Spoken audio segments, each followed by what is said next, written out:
ঘাটালে জল যন্ত্রণার কোনো সুরাহা হয়নি, বলছেন ঘাটালবাসী। মাস্টার প্ল্যানের কাজ শুরু হয়েছে বটে, কিন্তু বিগত 10 বছর ধরে যে ঝক্কি পোহাতে হচ্ছে ঘাটালবাসীকে, তার জন্য কেন্দ্রকেই কাঠগড়ায় দাঁড় করিয়েছেন সাংসদ দেব। মঙ্গলবার বিধানসভায় সেই একই সুর শোনা গিয়েছে মুখ্যমন্ত্রী মমতা বন্দ্যোপাধ্যায়ের ভাষণে। তারও স্পষ্ট কথা, এত বছরের যে ঢিলেমি, সেটার একমাত্র কারণ কেন্দ্রের অসহযোগিতা আর ডিভিসির না বলে জল ছাড়া। মঙ্গলবার বিধানসভার সভাকক্ষে মুখ্যমন্ত্রী বলেন, এখানে ম্যাক্সিমাম হয় ম্যান মেড ফ্লাড, ডিভিসি না জানিয়ে জল ছেড়ে দিচ্ছে। আগে জল ছাড়ার আগে রাজ্যকে জানাতো, কিন্তু এখন যে সরকার কেন্দ্রে এসেছে তারা এসব মানে না, না জানিয়ে জল ছেড়ে দেয়। একটি কথাও শোনে না, একটি কথাও মানে না।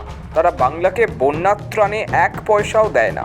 মুখ্যমন্ত্রী আরও বলেন, 14টা হাইডাল পাওয়ার প্রজেক্ট করে তিস্তার শ্বাস প্রশ্বাস নেওয়াটাও বন্ধ করে দেওয়া হয়েছে। রাজ্য বারবার বলেছে ইন্দো ভুটান রিভার প্রজেক্টে বাংলার প্রতিনিধিত্ব থাকা উচিত, কিন্তু কেন্দ্র বাংলার অংশীদারিত্ব পুরোটাই বাদ দিয়ে দিয়েছে। বন্যা বিধ্বস্ত ঘাটালবাসীদের এক প্রকার আশ্বাস দেওয়ার চেষ্টা করেছেন তিনি। কক্ষে দাঁড়িয়ে মমতা বলেন, রাজ্য সরকার ঘাটাল মাস্টার প্ল্যান করছে, একটু সময় লাগবে এত বড় প্রজেক্ট করতে, কিন্তু রাজ্যই করবে। কেন্দ্র সরকার 1 পয়সাও দেয়নি, রাজ্য নিজেই এই প্রজেক্ট করছে। এই প্রজেক্ট করতে গিয়ে জমি নিয়ে যদি কোনো সমস্যা হয়, তাহলে প্রজেক্ট একটু ঘুরিয়ে দিতে অনুরোধ করেন মুখ্যমন্ত্রী, যাতে সাধারণ মানুষের কোনো অসুবিধা না হয়। এদিকে দূষণের কথা মনে করিয়ে দিয়ে মুখ্যমন্ত্রী ডিভিসিকে দোষে বলেন, তারা কোনো ড্রেজিং করে না, পলি সংস্কারও করে না, যে কারণে জল ধরার ক্ষমতাও হ্রাস পেয়েছে তরতর করে। বলে রাখা ভালো, 2014, 2019 এবং 2024 গত 3টি লোকসভা ভোটেই ঘাটালে রাজ্যের শাসক দলের তুরুপের তাস ছিল মাস্টার প্ল্যান।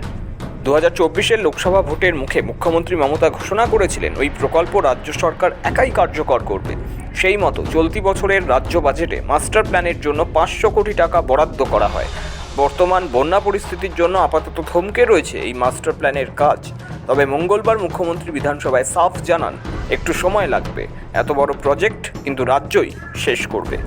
সবিক সান্যালের রিপোর্ট, সময় কলকাতা।